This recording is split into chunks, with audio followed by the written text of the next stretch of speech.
Dalam negeri, Tito Karnavian memberikan sanksi pemberhentian sementara kepada Bupati Aceh Selatan Mirwan MS. Sanksi dijatuhkan karena Mirwan melakukan perjalanan ke luar negeri tanpa izin saat Aceh dilanda bencana banjir dan longsor. Pemberhentian sementara Bupati Aceh Selatan Mirwan MS terhitung sejak 9 Desember hingga 3 bulan ke depan. Keputusan diambil usai Itjen Kemendagri memeriksa Mirwan.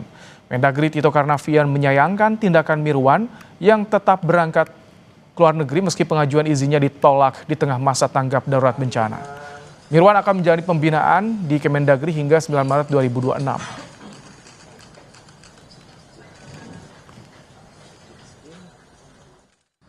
Yang bersangkutan diberhentikan berkaitan dengan hasil pemeriksaan dari Itjen sudah terjadi pelanggaran pasal 76 ayat 1 huruf I Undang-Undang Nomor 23 tahun 2014 tentang pemerintahan daerah.